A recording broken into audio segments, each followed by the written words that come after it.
Magandang gabi sa ating mga tagapakinig at manonood. Miyerkules na naman, ika-22 ng Marso sa taong 2017. Kaya't muling nagbabalik ang DepEd Hour upang maghatid ng mga huling pangyayari at kaganapan mula sa iba't ibang paaralan ng sangay ng kabanatuan. Ako po si Cesare Espiritu. At ako naman si Eloisa Joy Domingo. Makakasama nyo ngayong gabi upang maghatid ng mga kaganapan tungkol sa iba't ibang programa, proyekto at pangyayari sa sangay ng kabanatuan. Sa ating panel discussion ay makakapanayam natin ang 3 batang nagsipanalo mula sa Cabanatuan East Central School sa katatapos na National Battle of Math and Science Champions kasama ang kanilang mga coaches. Ang mga batang ito ay ilan lamang sa mga mag-aaral na nag-uuwi ng karangalan para sa sangay ng lungsod ng Cabanatuan. Ang tinutukoy po natin ay ang magkapatid na sina Rinoa Mariel at Jessica Fiona Sadey at Marie Juliana Alday. Kasama ang kanilang coaches na sina Alejandro Cruz, Hailin Cachero at Amador Magno. Lahat po sila ay mula sa Cabanatuan East Central School. Sa ating teleturoan naman ay itatampok ngayong gabi ang unang module sa asignaturang Mathematics para sa Season 8.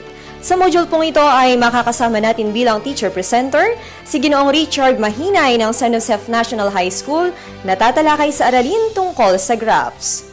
Ang aralin pong ito ay bahagi ng 4th grading period kaya't inaanyayahan natin ang mga grade 7 students na tumutok sa ating teleturoan para sa araling nabanggit. At upang makapiling na po natin ang ating mga panauhin, tunghayan na po natin ang hanay ng mga balita.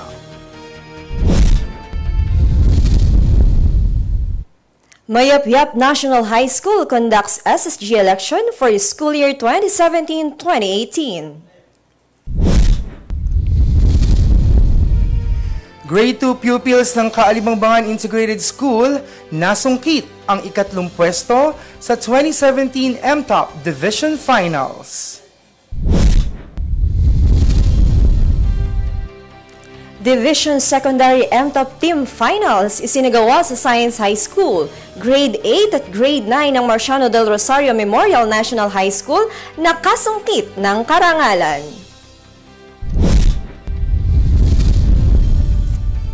Premier Public Secondary School ng Sangay nanguna sa 2017 Division MTOP Team Finals. Project Junior Rescuer Disaster Preparedness and Basic Life Support Training Seminar isinagawa ng CDRRMC sa Marciano del Rosario Memorial National High School.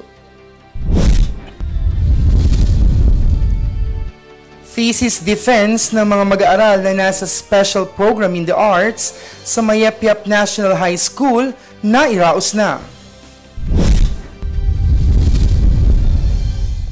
Camtinio Elementary School protektado sa magnanakaw araw at gabi. 8 CCTV camera inistila.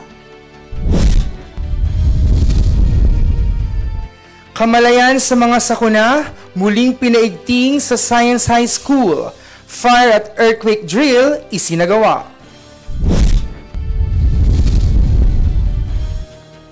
PMA Class Valedictorian ngayong taon, produkto ng Pagas Elementary School. At iyan po ang mga ulo ng mga balita. And now for the details.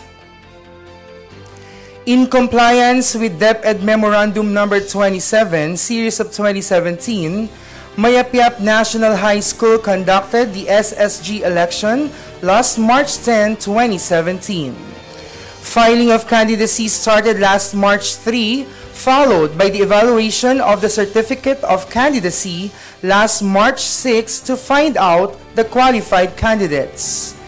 SSG COMELEC announced the official list of candidates last March 7. 2 parties joined the said election. These parties are Righteous Independent Team of Student Leaders, embodied with purpose in making change and exemplary works with dedication, or Right Med Party, and Magsisilbing Ilaw sa Landas at Oportunidad sa mga mag-aaral o Milo Party. Room-to-Room campaign was held last March 9, where candidates showed their best to encourage the students to support them on the said election. SSG Comelec used the TLE room of Mayapyap National High School as the voting precinct. 1,172 is the total number of voters. Proclamation of winners was held last March 13, and Michael G. Diaz, who ran under Milo Party, was declared the president of the Supreme Student Government.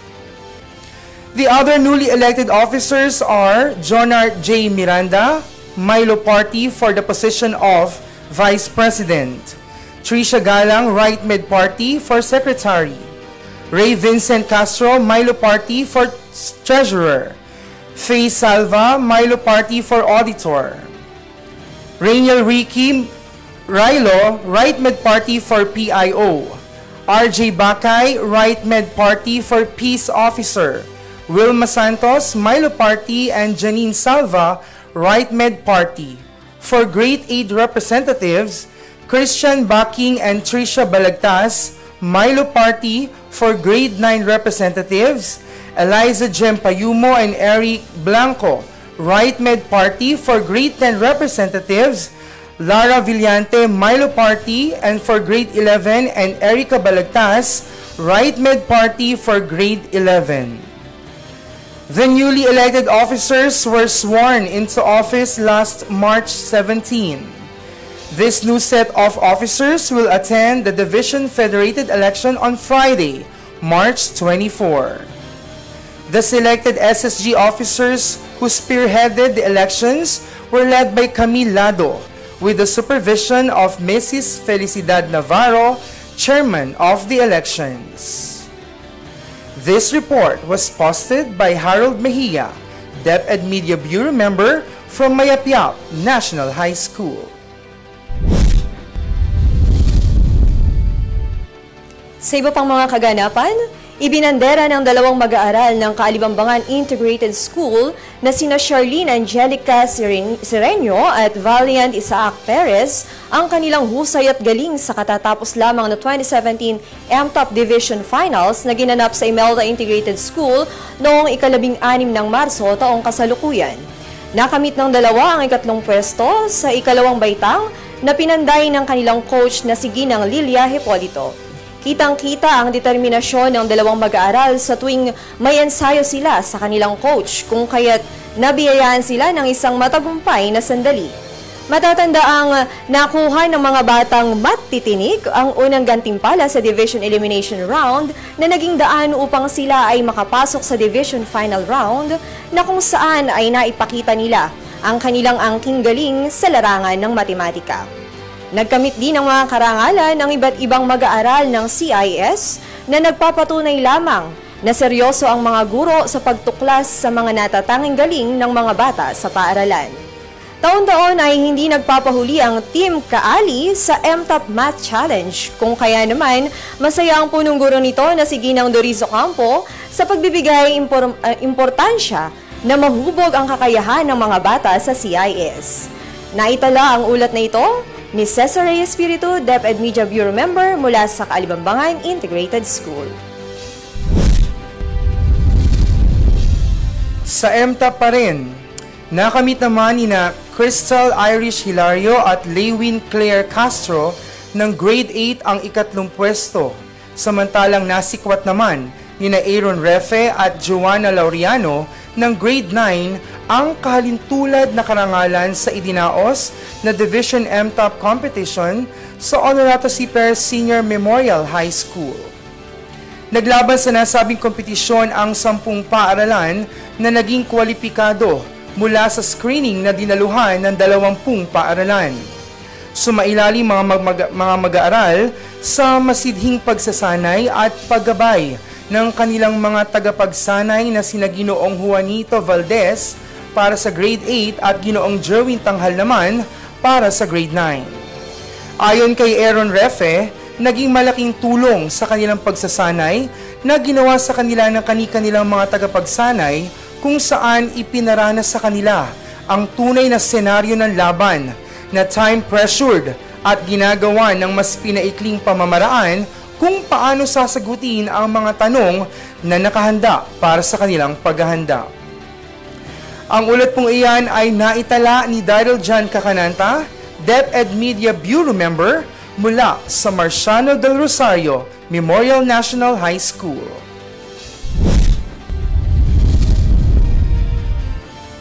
Sa larangan pa rin ng kompetisyon sa matematika, nanguna sa nakaraang 2017 Metrobank MTOP DepEd Math Challenge Team Finals ang mataas na paaralang Agham sa Antas Sekundarya nitong nakaraang ika-17 ng Marso taong kasalukuyan sa bakuran ng Honorato C. Perez Senior Memorial Science High School.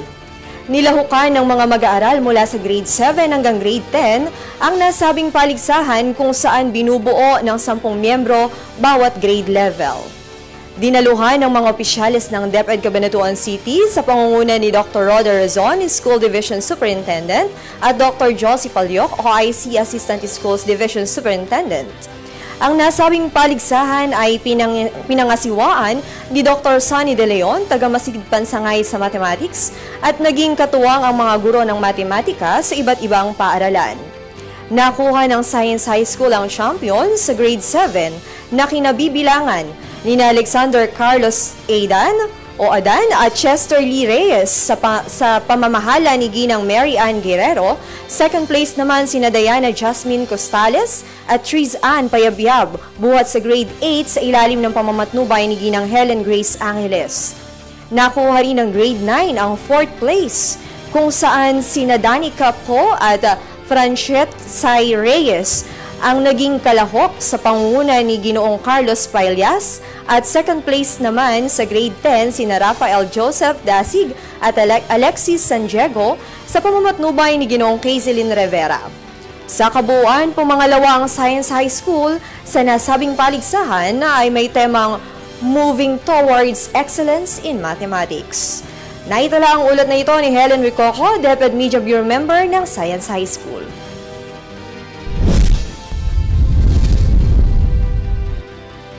Sa usaping pangkaligtasan naman, nagsagawa ang City Disaster Risk Reduction Management Council o CDRRMC ng Project Junior Rescuer, Disaster Preparedness and Basic Life Support Training Seminar sa mga guro at mag-aaral ng Marciano del Rosario Memorial National High School nitong nakaraang Marso 16. Sinimula ng nasabing pagsasanay sa pamamagitan ng earthquake drill na isinagawa ng lahat ng mag-aaral, guro at kawani ng paaralan na sinaksihan ng mga tagapagsanay mula sa CDRRMC ng lungsod ng Cabanatuan. Ayon kay Ginoong John Angelo Almazar, DRRM Coordinator ng paaralan, isinagawa ang earthquake drill upang matukoy ng mga tagapagsanay mula sa CDRRMC kung gaano nakahanda ang paaralan kung sakaling darating ang sakuna tulad ng lindol at maitama kung may maling gawi at batay rito ay maaaring makapagdagdag pa kung kulang pa ang sinagawa nilang pagharap sa sakuna. Pagkatapos maisagawa ang earthquake drill ay sumailalim na ang ilang piling mag-aaral sa Project Junior Rescuer Seminar at Disaster Preparedness and Basic Life Support Training naman ang nailaan para sa mga guro. Sa parehong pagsasanay ay nagsilbing tagapagsanay at tagapagsalita sina Ginoong Jimmy Torres at Ginoong Romel Pineda na kapwa at kinatawan ng CDRRMC. Nagkaroon din ng munting salo-salo ang mga guro at tagapagsanay nang sumapit ang tanghali.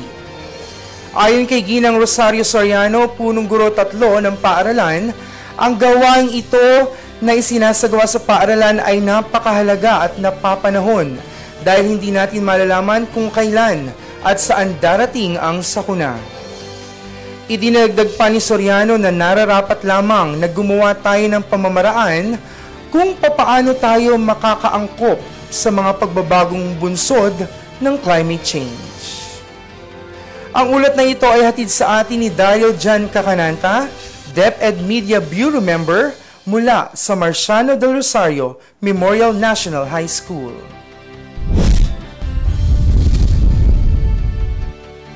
Para naman sa mga pangyayaring kaugnay sa Special Program in the Arts, kamakailan lamang ay naitagpos na ng mga mag-aaral ng Mayapyap National High School na nasa ilalim ng Special Program in the Arts ang kanilang thesis defense. At hindi birong hirap ang dinaanan ng mga batang ito na magtatapos ng grade 10. Kaugnay ng pangyayaring ito, nakapagtala ng ulat si Camille Lado ng naturang paaralan. Narito po ang ulat ni Camille. Upang lalong paigtingin ang kaalaman ng mga mag-aaral sa larangan ng performing arts, isinagawa ng Mayapyap National High School ang taunang thesis defense noong 15 ng Marso, taong 2012. Ang naturang defense ay bahagi ng asignaturang Arts Research para sa mga mag-aaral sa ikasampung baitang sa ilalim ng Special Program in the Arts Curriculum, na kung saan nabigyan sila ng pagkakataon na maihayag ang naging resulta ng kanilang pag-aaral sa buong taong panuruan. Tampok sa pananaliksik ang spoken word poetry, a reflection of human emotions ng creative writing students, nature versus nurture, a comparison between works of self-taught and school-taught painter ng visual arts students, enrollment system, isang computer application na binuo ng media arts students, bukulele, instrumentong pangmusika na kahawig ng ukulele at gawa mula sa baon ng niyog na nilikha ng music students, Nueva Ecija Festivals through body movements, isang sayaw na nagpapakita ng mahalagang kaganapan at kultura ng Nueva Ecija ayon sa koreografiya ng dance students at application of Stanislavski and Strasberg method of acting, isang uri ng estratehiya sa pag-arte ng theater arts students. Naging bahagi ng panel sina Dr. Mary Jane B. Ipurong, punong guro, Ginang Eloisa Pascua, Head Teacher 3, Dr. Marieta De Lara, Master Teacher in Science, Emelita Camua, SPA Coordinator, Alvin Samson, Teacher 3 in MAPE, at ang mga teacher specialist sa bawat larangan ng sining sa paaralan. Ayon kay Dr. Ipurong, lubos ang kanyang kagalakan sa husay na ipinamalas ng mga mag-aaral at umaasa siya na magpapatuloy pa sa pagyabong ang talento ng mga ito. Sa tulong ng kanilang mga guro at sa pamamagitan ng mga gawaing pagpaaralan na nakalilinang ng kanilang kakayahan. Mula po dito sa Mayapyap National High School, ako po si Camille Lado, nag-uulat para sa DepEd Hour, DWJ. Salamat sa iyong ulat, Camille Lado ng Mayapyap National High School.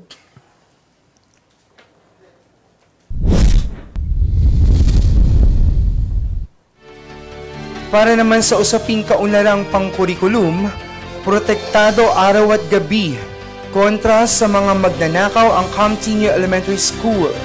Bukod kasi sa security guards na nagbabantay sa araw at sa gabi, ay may bagong kabit pang CCTV system sa buong paaralan. 8 kamera ang ikinabit sa paligid ng paaralan at gumugol ng 4 na rolyong wire upang maikonekta ang mga ito. Bagamat wala pang naitatalang insidente ng pagnanakaw sa paaralan, mga kaso ng paninira ang isa pang dahilan ng Camtinio Elementary School kaya ito nagpakabit ng CCTV.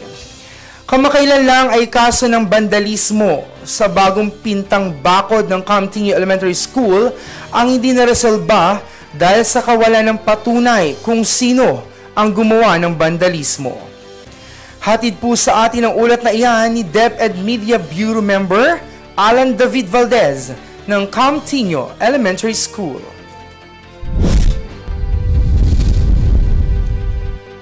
Sa usaping pangkaligtasan pa rin, nagsagawang muli ng isa pang fire at earthquake drill ang mataas na paaralang Agham nitong ikadalawampu ng Marso taong kasalukuyan, katuwang ang opisyalis ng Barangay Mabini Extension at ng mga kawani ng Bureau of Fire.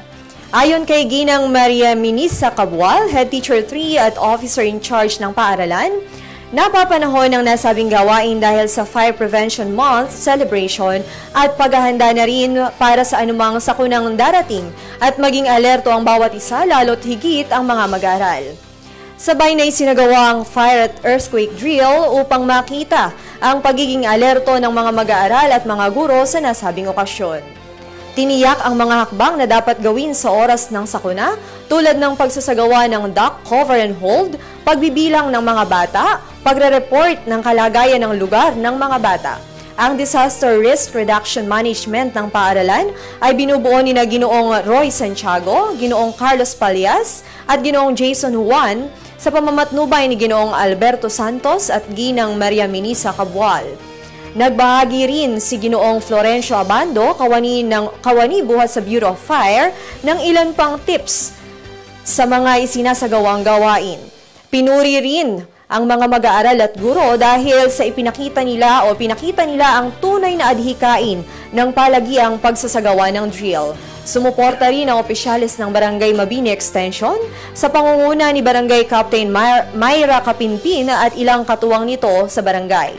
Ang fire at earthquake drill ay 3 beses na isinasagawa sa buong taon sa mga paaralan at sa iba pang sangay ng pamahalaan. Ang ulat pong ito ay hatid ni Helen Wicoco, DepEd Media Bureau member ng Science High School.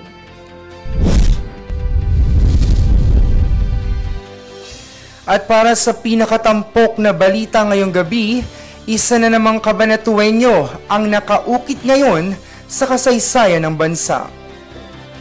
Ipinagmamalaki at ikinagalak ng pamunuan ng paaralan ang pagiging bahagi nito sa tagumpay na natamasa ng PMA Class Valedictorian na si First Class Rovi Mayrel Valino Martinez. Ayon kay Ginang Vivian Libra, isa sa kanyang mga naging guro sa PAGAS, si Rovi ay isang tahimik at simpleng bata lamang na kanyang naturuan sa ika-4 na baitang. Batid naman ang determinasyon ni Rovi sa ika-5 at ika-6 na baitang na ayaw mahuli sa klase. Ito naman ay ayon kay Ginang Edna Valino na siyang naging pangalawang ina ni Rovi sa paaralan. Naimbitahan ng mga nasabing guro kasama ang punong guro ng PAGAS na si Ginoong Henry Medrano sa Arroyo University FINMA Education kaninang umaga.